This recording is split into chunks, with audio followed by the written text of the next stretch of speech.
Hello,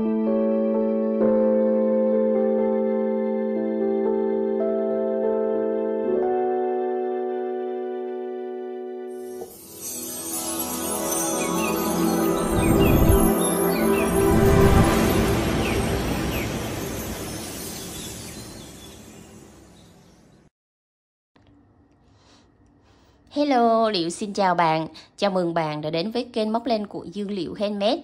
Video này Liệu sẽ hướng dẫn bạn móc một cái cành hoa huệ để chúng ta trưng Tết, trưng bàn làm việc rất là đẹp.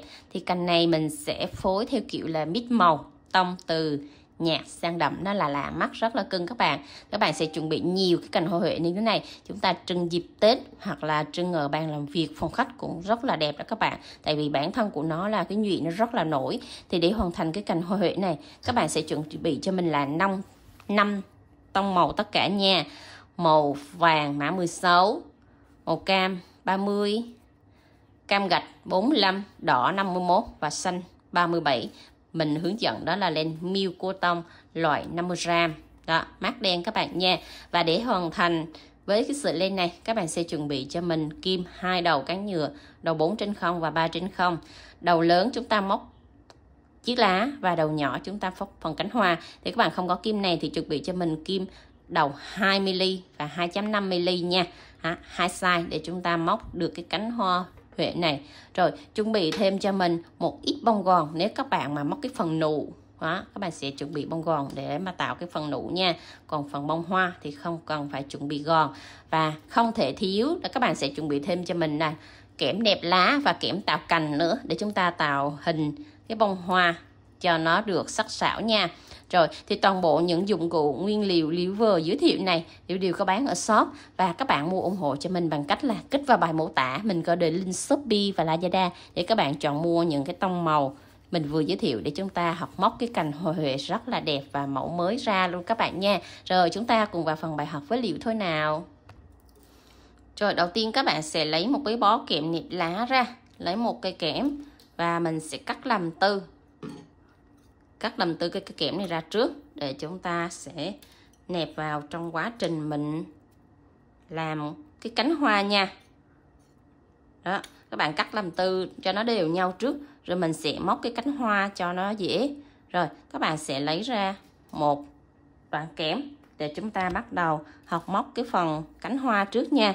Rồi lấy cho mình cái sợi len màu cam tươi này các bạn, để chúng ta móc cái phần cánh hoa và dùng cái phần kẽm này để mình nẹp vào trong quá trình mình móc nha.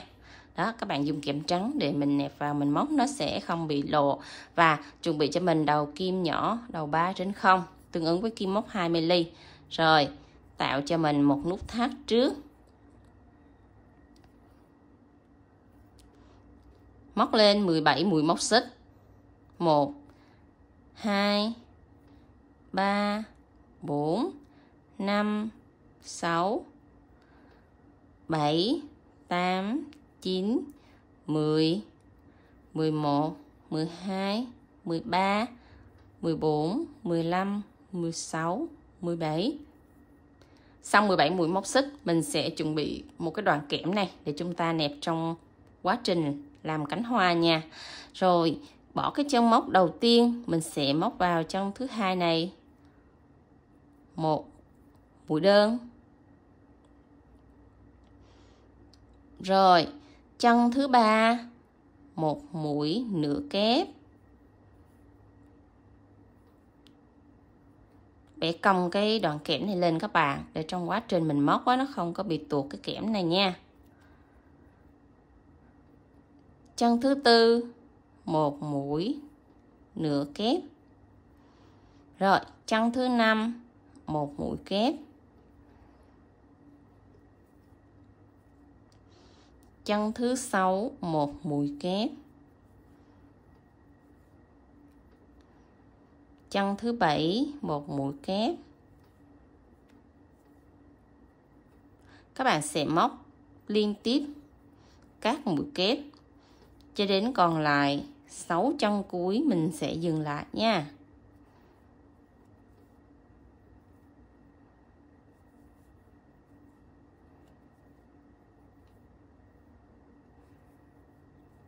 Các mũi kép này các bạn phải kéo đều tay với nhau hết, để cho các cái mũi móc của mình nó bằng nhau.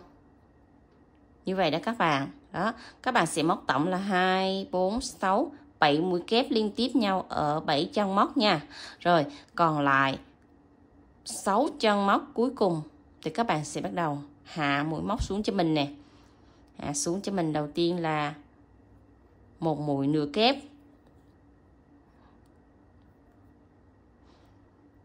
Hai mũi nửa kép.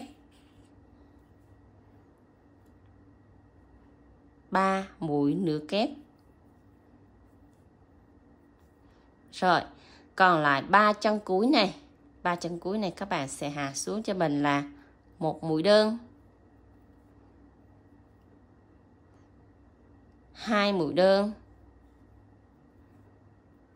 Rồi, chân cuối cùng chúng ta sẽ móc tiếp một mũi đơn ở chân cuối cùng này là 3 mũi đơn. Rồi, mình nói sơ qua lại cho các bạn hình dung để các bạn dễ móc nha. Đầu tiên là mũi đơn, đến 2 mũi nửa kép, đến 7 mũi kép liên tục ở 7 chân móc. Rồi hạ xuống 3 mũi nửa kép và cuối cùng là hạ xuống 3 mũi đơn để cái cánh hoa của mình nó tạo từ to tới nhỏ, nó tạo cái độ nhọn của cánh hoa đó các bạn. Rồi, tới khúc này các bạn sẽ chỉnh cái đoạn kẽm cho nó nằm ở giữa trung tâm của cái điểm nhọn này và hai góc này nó phải bằng nhau. Và bắt đầu chúng ta sẽ móc cái phần nhọn của cánh hoa. Các bạn móc lên 1 xích, 2 xích. Rồi, chúng ta sẽ đâm kim vào 2 mép len đây. 1 mép len nha. 2 mép len. Đó, 2 mép len nó cộm lên ở cái phần cuối này nè các bạn. Một mũi là nó nằm ở mũi đơn và một mũi nó nằm ở cái điểm mối nối của mũi đơn với cái chân đầu tiên này là 2 mũi kép nha. Trên kim có 3 sợi len, các bạn sẽ kéo qua 2 sợi len và qua luôn cái sợi cuối cùng này để tạo một cái mũi bông dâu nhọn cho cái cánh hoa của mình. Rồi, thì tại cái chân móc cuối cùng này các bạn sẽ đâm kim vào đây luôn. Tại chân móc cuối đó đâm kim vào đó luôn, một mũi đơn nữa. Đó, để tạo lại một cái góc nhọn của cái cánh hoa của mình. Đó, một cái chân này các bạn sẽ đâm 2 mũi đơn và trên 2 mũi đơn chúng ta móc 2 xích để tạo một mũi bông dâu nhọn nha. Rồi, tới cái mép bên trái này các bạn sẽ móc đối xứng giống như mép bên phải. Đây, quay kim lại, các bạn sẽ móc vào đây một mũi đơn.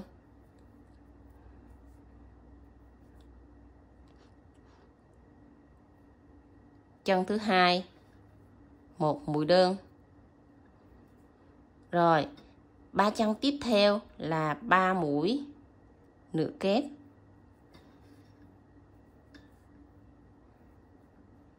Một nửa kép. 2 nửa kép. 3 nửa kép.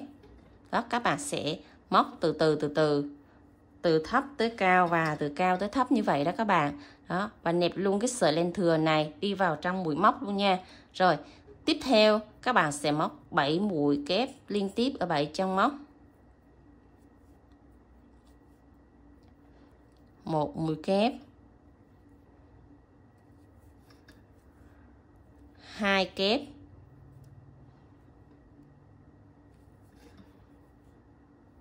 3 kép. 4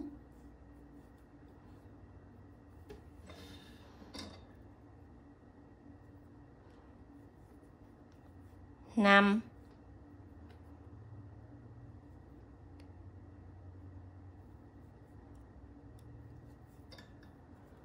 6 7. Đó, xong 7 mũi kép rồi các bạn sẽ hạ công thức xuống từ từ, tương tự giống như mép bên trái này, các bạn cũng hạ xuống tương tự giống như mép bên phải vậy nha các bạn. Bắt đầu móc xuống một mũi nửa kép nè. Rồi tiếp tục mũi nửa kép thứ hai. Rồi, chân cuối cùng này là một mũi đơn. Xong rồi các bạn sẽ có cái thủ thuật để mình móc nó không bị lộ kẽm ở cái chân cuối cùng này. Đây, bình thường là nó ở trên đoạn kẽm đúng không? Thì các bạn sẽ vòng xuống dưới đoạn kẽm nè, vòng xuống dưới đoạn kẽm, bẻ đoạn kẽm này nằm xuống. Đó. Rồi, móc một mũi dời vào tại cái chân móc này. Tại chân móc của mũi đơn đầu tiên bên mép phải các bạn nha. Dời lên, kéo lên qua. Rồi, xong rồi là chúng ta sẽ cắt lên một đoạn ngắn thôi các bạn. Ngắn cỡ tầm 3 cm thôi, không cần dài nha. Và bắt đầu chúng ta sẽ chỉnh cho cái cánh hoa nó thẳng ra. Chỉnh xong rồi, các bạn sẽ dùng cái sợi len mình vừa cắt đó, quấn cái đoạn kẽm này 2-3 vòng, vạch hai cái kẽm ra cho cái sợi len thừa vô. Rồi, xoắn cái kẽm này lại. Rồi, vậy là mình đã hoàn thành xong một cái cánh hoa. Có cái đầu cánh này nó nhọn này đó, các bạn sẽ dùng tay các bạn miết, các bạn chỉnh á, thì cái cánh hoa của mình nó sẽ tự nhọn ở cái góc cuối này, rất là đẹp. Đó, thì để hoàn thành một cái bông hoa thì các bạn sẽ móc cùng chung một công thức như vậy cho mình thêm 4 cánh nữa. Thì chúng ta sẽ có tổng là 5 cánh hoa tất cả các bạn nha. Đó, 5. Bắt đầu chúng ta móc tới phần nụ hoa nha. Rồi, cũng móc bằng màu cam, tạo cho mình một nút thắt, siết chặt lại và móc lên 13 mũi móc xích. 1 2 3 4 5 6 7 8 9 10 11 12 13. Xong 13 mũi móc xích rồi, các bạn sẽ bỏ trong móc đầu tiên, móc vào chân thứ hai này một mũi đơn. Và cái nụ hoa thì chúng ta không cần phải nẹp kẽm nha. Rồi, chân thứ 3 móc vào đây cho mình một mũi nửa kép. Chân thứ tư móc 2 mũi kép vào chung một chân móc. 2 mũi kép vào chung một chân móc các bạn nha. Đó. Lưu ý là 2 mũi kép các bạn đừng bỏ sót nha. Rồi, các bạn sẽ móc tiếp theo cho mình. Mũi kép tiếp theo. Mũi kép chân tiếp theo. Và một mũi kép ở chân tiếp theo nữa. Các bạn sẽ móc liên tiếp cho mình là 4 mũi kép liên tục ở 4 chân móc nha. Xong 4 mũi kép rồi thì còn lại là 5 chân móc. Các bạn sẽ hạ xuống cho mình đây, mũi nửa kép, mũi nửa kép chân tiếp theo, mũi nửa kép chân tiếp theo nữa.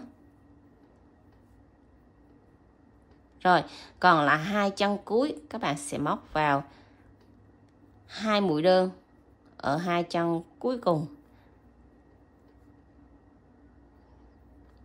Đó.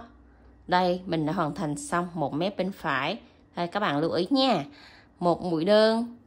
Rồi, đến mũi nửa kép, đến 2 mũi kép chung chân, 4 mũi kép liên tiếp ở 4 chân móc, hạ xuống 3 mũi nửa kép và cuối cùng là 2 mũi đơn.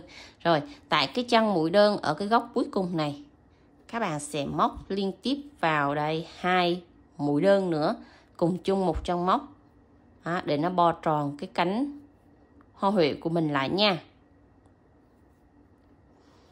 Chân cuối cùng của cái mép bên phải này cũng là chân đầu tiên của mép bên trái. Đó, cho nên là góc này chúng ta móc 3 mũi đơn vào chung một chân móc nha.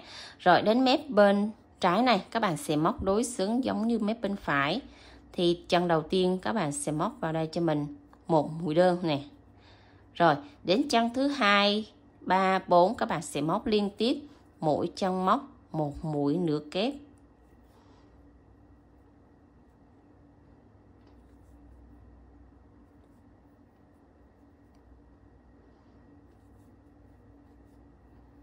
Đó, 3 nửa kép liên tiếp ở 3 chân móc.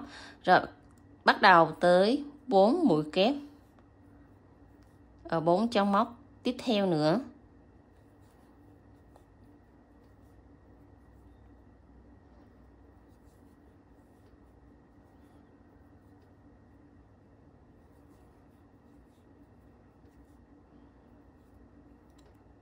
Rồi đến cái chân tiếp theo này, các bạn sẽ móc vào đây 2 mũi kép vào chung một chân móc nha.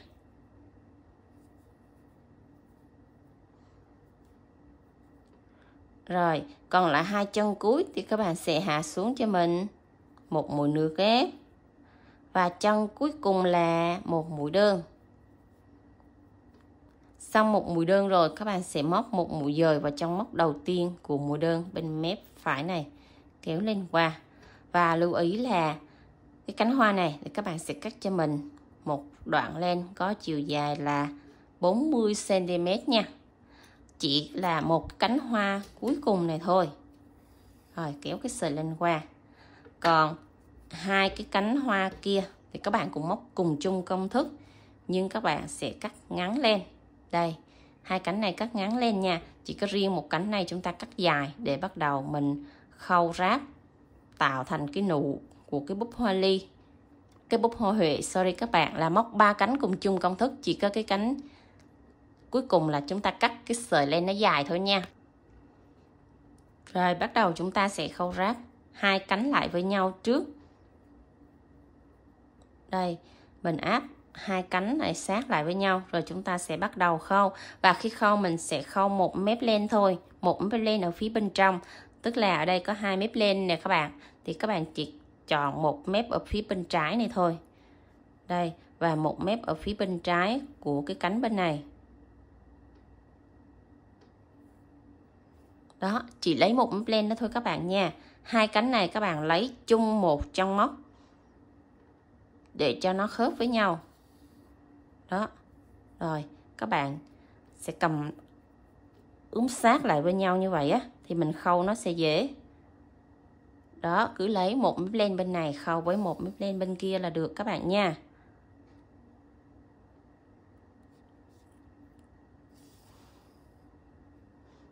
Rồi, các bạn sẽ khâu các cái chân tiếp theo cho mình. Đến phần trên đỉnh của cái cánh hoa huệ rồi thì mình sẽ hướng dẫn các bạn cách ráp 3 nụ lại với nhau nha. Rồi mình đã ráp xong đến cái phần đỉnh của cái cánh hoa rồi nè, thì các bạn sẽ áp tiếp một cái cánh hoa còn lại vào.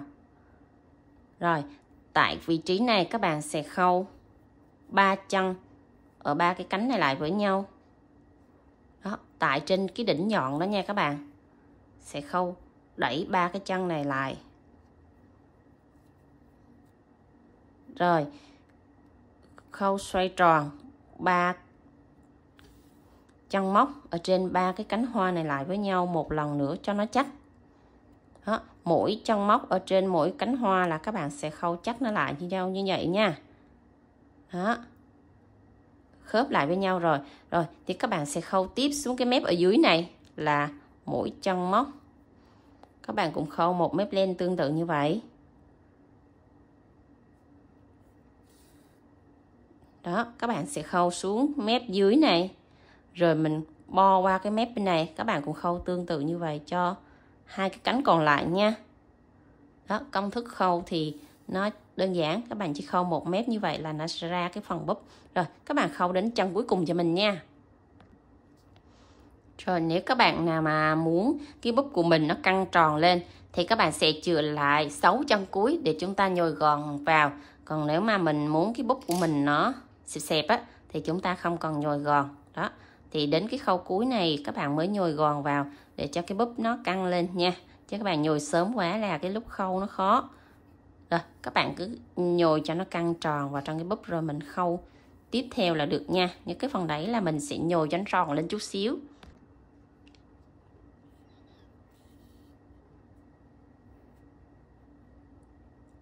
Thôi khâu đến chân cuối cùng này mà các bạn muốn cái búp nó tròn á thì các bạn sẽ khâu gút 3 cái cạnh lại với nhau một lần nữa. Đó, để cái búp hoa của mình nó tròn. Rồi mình sẽ giấu lên xuống phía dưới ở cái phần cánh hoa này nha. Đó, Dẫu lên thì các bạn đâm kim chừng 2-3 vòng là mình đã hoàn thành xong cái phần búp hoa huệ. Rất là nhanh và đơn giản hơn các bạn. Đó, nắn chỉnh cho cái búp của mình nó bự ở phần dưới và nó nhọn ở cái phần trên.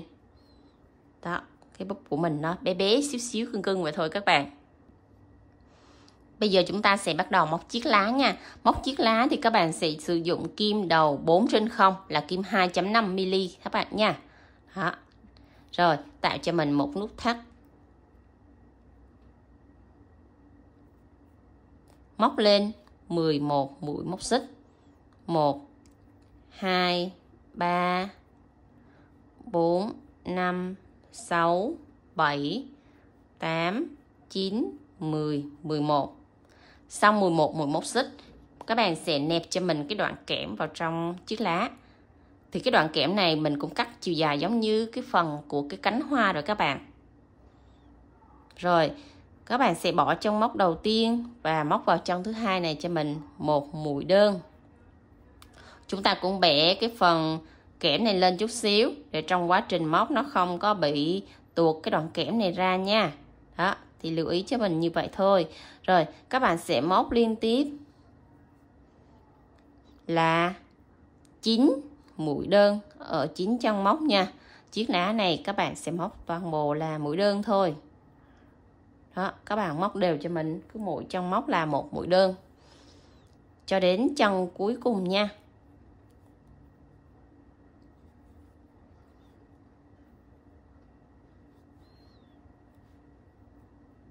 Đó, cứ 9 mũi đơn liên tiếp ở 9 chân móc cho mình.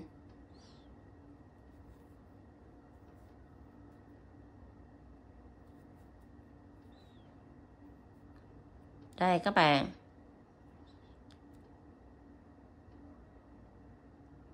Rồi bắt đầu chúng ta sẽ bẻ cái đoạn kẽm cong lại nè. Để mình móc tới cái mép bên trái. Rồi, tại cái vị trí mà chúng ta bẻ cong kẽm này lại nè, cũng là chân cuối cùng và chân đầu tiên của mép bên trái. Thì tại vị trí này các bạn sẽ móc lên cho mình 1 xích, 2 xích. Rồi, xong 2 xích rồi thì các bạn cũng đâm kim vào 2 mép len, 1 mép len tại cái mũi móc xích này. 1 mép len tại cái chân đơn cuối các bạn. Chân đơn cuối cùng này nha các bạn nha. Đây. Đó. Rồi, trên kim có 3 mép len thì các bạn sẽ kéo dời qua hết 3 mép len này luôn. Tạo thành một mũi bông dâu nhọn. Rồi, chân cuối cùng này các bạn sẽ móc thêm vào đây một mũi đơn nữa. Rồi, móc liên tiếp 9 mũi đơn ở 9 chân móc ở mép bên trái này. Đó, là mình đã tạo xong cái mũi bông dâu. Thì chúng ta sẽ móc đối xứng như mép bên phải này thôi các bạn. Đó, cái mũi bông dâu nhọn của mình nó chút xíu vậy thôi ha. Rồi, các bạn sẽ móc liên tiếp cho mình đến chân cuối cùng của mép bên trái này nha. Chiếc lá nó đơn giản thôi các bạn. Mỗi mép các bạn móc 9 mũi đơn. Và ngay cái đầu nhọn của chiếc lá các bạn tạo một mũi bông dâu. Đó, chiếc lá của hoa huệ thì mình móc kiểu dáng mảnh mai. Các bạn móc ngắn cũng được, móc lá dài cũng được. Này là mình thiết kế lá ngắn để nó nằm trên một cái cành. Đó. Rồi, xong rồi các bạn sẽ vòng cái sợi len nó xuống phía dưới đoạn kẽm này. Rồi vòng lên lại. Móc một mũi dời vào ngay chân móc đầu tiên của mũi đơn bên mép phải. Rồi, cắt sợi len là chúng ta đã móc xong chiếc lá. Các bạn cũng quấn len tương tự giống như trong phần cánh hoa vậy nha. Trước khi quấn len thì các bạn sẽ vuốt chỉnh cho cái cánh của mình nó dài, nó bằng, nó nhọn trước.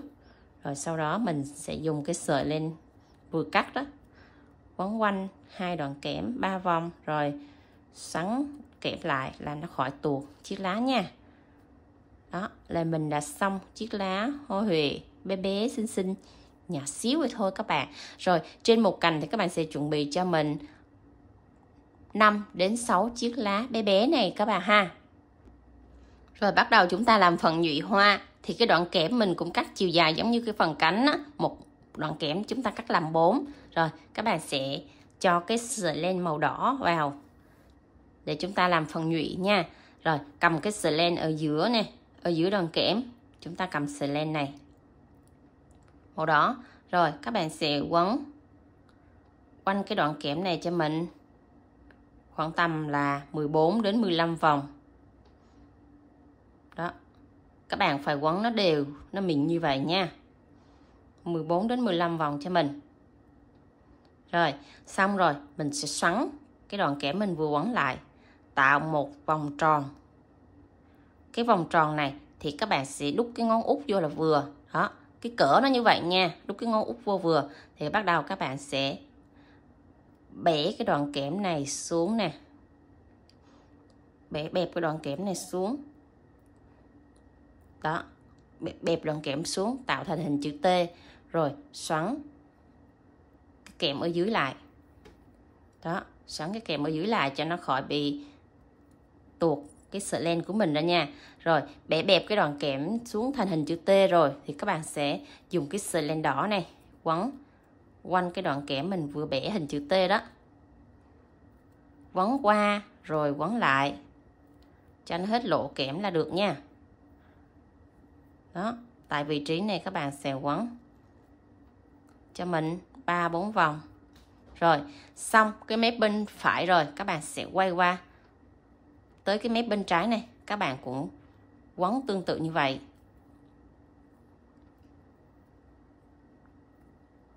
Đó, quấn qua rồi quấn lại để nó tạo thành một cái nhụy nó mập ú ú lên như vậy ha. Rồi, tại cái chỗ trung tâm này các bạn sẽ quấn nhiều len cho mình vô.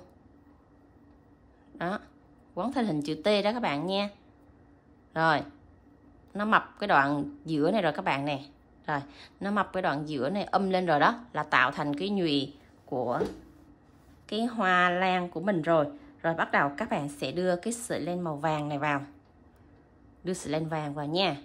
Giữ chặt cái sợi len đỏ rồi đưa sợi len vàng vào. Các bạn sẽ quấn ngay cái cổ này nè.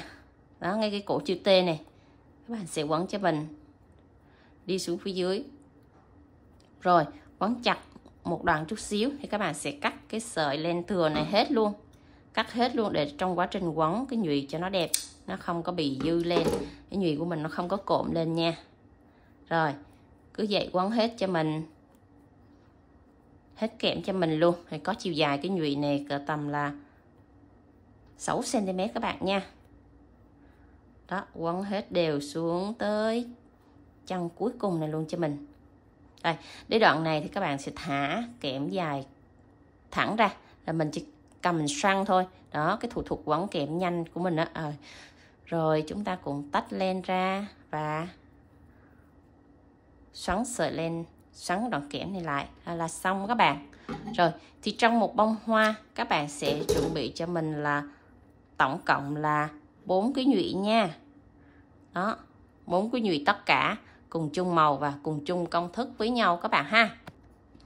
Bắt đầu chúng ta quấn tạo cành cho cái bông hoa này nha. Bông hoa này thì các bạn sẽ chuẩn bị thêm một cái đoạn kẽm để chúng ta nẹp vào cái phần cùi này cho nó có cái chiều dài của cái cùi này là 10 cm.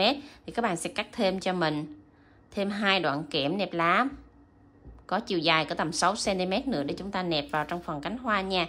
Bắt đầu mình sẽ tạo cái phần nhụy trước. Thì cái phần nhụy này các bạn sẽ có 4 nhụy thì các bạn sẽ cho nó so le nhau. Đó, có một cái nhụy nó sẽ cao hơn 3 cái nhụy còn lại. Đây, nó chỉ so le nhau khoảng tầm 0,5 cm thôi các bạn.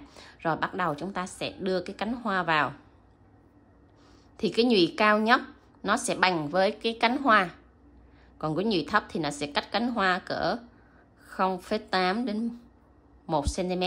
Đó, các bạn sẽ đưa chiều cao nó như vậy nha. Rồi, xếp hết 5 cánh hoa nó vào trong cái phần nhụy này cho mình luôn. 5 cánh các bạn sẽ xếp xòe đều nha. Rồi, xếp 5 cánh xòe đều xong như vậy. Cầm chặt ở cái đoạn dưới này các bạn. Chặt ở cái đoạn dưới này. Và bắt đầu các bạn sẽ đưa cái sợi len màu xanh vào để chúng ta quấn cành. Đây, tại vị trí này các bạn sẽ siết chặt cho mình 4 đến 5 vòng. Rất chặt các bạn nha, để cho các cánh hoa nó bó sát lại với nhau và cái phần nhụy của mình nó không có bị tuột ra trong quá trình mình sử dụng lâu dài đó các bạn. Đó. Rồi, thật chặt như vậy rồi thì các bạn sẽ quấn xuống phía dưới cỡ tầm 2 cm nữa các bạn nha.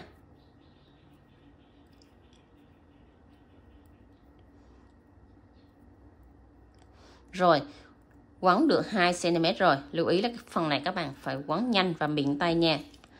Rồi bắt đầu nẹp thêm cho mình 2 cái đoạn kẽm này vào trong cái cành hoa này. Đó, nếu các bạn mà làm cái cành bông lẻ thì các bạn sẽ nẹp kẽm từ đây. Còn làm nguyên một cái cành dài á, thì các bạn sẽ nẹp kẽm vào đây. Đó, đây là cái kẽm cành dài. Còn mình làm kẽm cành ngắn để cho nó ra cái bông ngắn này thì các bạn sẽ nẹp kẽm ngắn thôi. Rồi, nẹp kẽm ngắn thì các bạn cũng quấn tiếp theo như vậy cho mình, cho đến hết cái bông hoa này. Đó, đưa đoạn kẽm vào thì các bạn sẽ quấn tại cái vị trí mà các bạn đưa kẽm đó, thật là chắc tay nha, để cho cái đoạn kẽm mình đưa vào nó không có bị tuột. Rồi, các bạn sẽ quấn cho có chiều dài là 10 cm cho mình cho đến đoạn cuối này nha. Rồi quấn đến đoạn cuối rồi các bạn sẽ cho một ít keo vào để chúng ta xoắn cố định nó lại là được ha các bạn. Đó là mình quấn tạo cành cho một cái bông lẻ để mình tạo lên một cái cành hoa.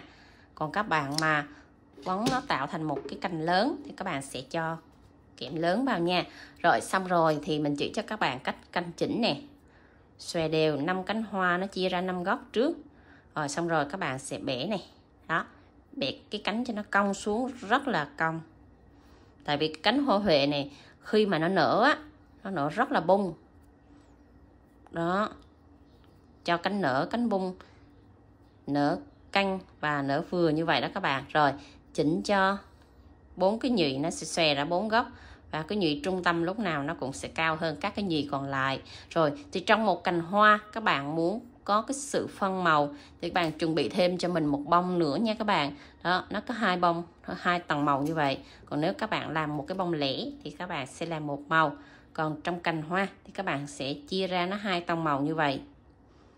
Rồi bắt đầu chúng ta sẽ chuẩn bị này 2 bông hoa, 5 chiếc lá và một cái nụ để bắt đầu chúng ta tạo lên một cái cành dài như vậy để mình cắm vào trong cái bình hoa nha. Rồi đây, đầu tiên chuẩn bị cái nụ và một cái đoạn kẽm có chiều dài là 30 đến 40 cm. Đó, cắm cái đoạn kẽm vào trong cái phần nụ này trước, test trước. Rồi các bạn sẽ cho keo vào trong cái phần nụ này để mình tạo cành cho cái cành hoa của mình nha. Đây, các bạn sẽ cho một ít keo vào đây hoặc là cho một ít keo vào trong cái thân kẽm. Nó tùy các bạn, cho keo vào vị trí nào cũng được ha. Đó, cho một ít keo vào trong cái thân kẽm này. Rồi các bạn sẽ đưa keo đẩy nó sát vô, đẩy vô trong cái phần nhụy này các bạn. Rồi giữ chút xíu cho nó khô keo trước các bạn nha. Xong rồi bắt đầu chúng ta sẽ đưa len vào tại vị trí này. Chỗ nào mà còn dư một ít cái keo nến á thì các bạn sẽ gỡ nó ra để khi mà mình quấn len vào thì nó đỡ cộm nha. Đó, gỡ keo nến ra chỗ này. Rồi bắt đầu đưa cái sợi len xanh vào, chúng ta quấn cái phần búp trước nè.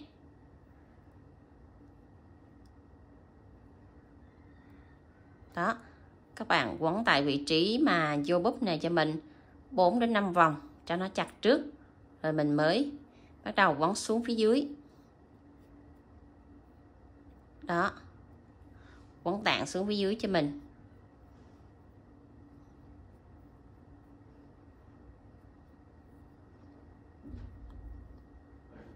Rồi các bạn muốn đẹp thì các bạn sẽ cho một chiếc lá vào đây trước. Đây, mình nẹp chiếc lá từ từ đó các bạn. Rồi, tại vị trí mà chúng ta vô chiếc lá đó, các bạn sẽ quấn chặt 3 đến 4 vòng để cái phần mà mình vô lá nó không có bị tuột nha. Rồi, bắt đầu các bạn sẽ quấn cho mình cỡ tầm là 2 cm. 2 cm thôi các bạn. Rồi các bạn sẽ cho một cái bông hoa màu cam vào trước. Đây, cho một cái bông hoa màu cam vào trước. Chiều cao của cái bông hoa màu cam này nó bằng với phần nụ, và khi mình quấn xong mình bẻ nó xuống á, thì nó ra như vậy đó các bạn. Đó, cho nên là các bạn sẽ quấn canh cái chiều cao, cái khoảng cách sao để cho nó vừa với cái phần bông và phần búp của mình nha. Đó, thì các bạn cứ canh chỉnh bẻ cái bông xuống, mình canh chỉnh trước, rồi mình mới đưa cái bông hoa vào các bạn nhé. Đó, thấy cái bông hoa nó cong ra, nó vừa rồi thì các bạn mới quấn tiếp. Đây, đưa tiếp cái phần bông hoa này vào. Đó, nó sẽ phân tầng nha, nở cái nụ rồi mình tới cái bông. Rồi, tại vị trí cái bông này các bạn sẽ quấn chặt cho mình là 4 đến 5 vòng cho nó chắc nè. Nẹp cái phần bông hoa vào cho nó chắc chắn trước rồi mình mới quấn các bạn nha. Đây, giữ chặt rồi mình mới quấn, chứ không là nó sẽ bị ngã nghiêng á, tại cái bông hoa của mình nó nặng á các bạn.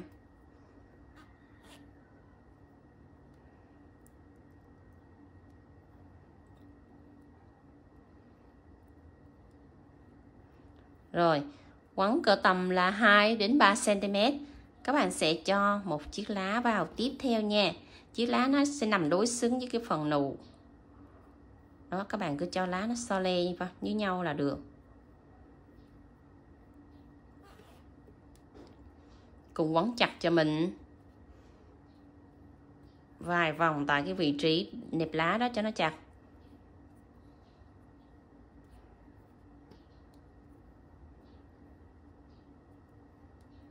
Rồi, nẹp tiếp cho mình một chiếc lá nữa cho nó xinh xinh. Cái cành này mình nẹp càng nhiều lá nó càng đẹp nha.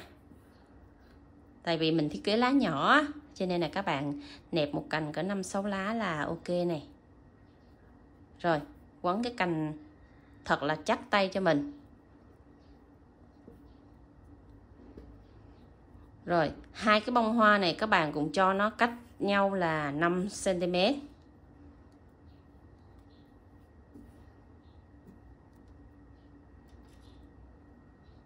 Cách nhau 5 cm các bạn ha. Rồi, mình cho tiếp một cái bông hoa nữa. Thì hai cái bông hoa này các bạn sẽ cho nó nở ở hai hướng hoặc là một hướng. Đó. Đó các bạn. Nó tạo thành một cái cành hoa mà nó nở ra hai hướng như vậy để nó tản cái cánh hoa của mình ra hai bên nha. Rồi, mình nẹp chắc tay ở cái phần cái bông hoa mình mới vừa đưa vô này, nẹp cho chắc tay. Là cái bông hoa của mình nó rất là nặng. Cách cái cánh hoa cỡ tầm là 1 cm thì các bạn sẽ nẹp tiếp cho mình thêm hai chiếc lá còn lại so le nhau tiếp các bạn nha. Lá luôn luôn các bạn là nẹp so le. Đây, xong rồi, đưa một chiếc lá so le vào đây. Đó, cái cành của mình nó đẹp là nhờ nó nhiều lá đó các bạn. Rồi, các bạn cũng quấn tương tự như vậy cho mình đến cuối cùng nha. Rồi, hai lá nó so le nhau như vậy. Đó, nó so le tầng tầng. Đó, rồi các bạn sẽ nẹp thêm một chiếc lá cuối vào đây. Rồi, một bông hoa của mình các bạn cho nó nhiều lá tản phân tầng ra như vậy là được. Rồi, các bạn sẽ quấn cho đến chân cuối cùng nha. Rồi, này là chiếc lá cuối cùng rồi thì các bạn sẽ quấn đến hết cái thân kẽm này cho mình luôn. Rồi, đến đoạn cuối này các bạn sẽ miết cho mình một ít keo nến vào đây là chúng ta đã hoàn thành xong một cái cành hoa huệ rất là đẹp. Rồi, cắt lên cho mình nha. Đây là cái cành hoa huệ mà nó mọc thêm nụ. Đó, thì các bạn sẽ tản ra như vậy nha. Rồi, còn đây là cái cành hoa huệ mà nó đã nở ra rồi. Đó, thì các bạn sẽ phân tầng và mix màu hoặc là làm một màu cũng được. Rồi, thì mình đã hoàn thành xong cho các bạn cái cành hoa huệ rất là đẹp. Các bạn sẽ làm thêm nhiều cành nữa để chúng ta trưng vào bình, trưng Tết hoặc là trưng phòng làm việc, phòng khách. Rất là xinh đó các bạn nha.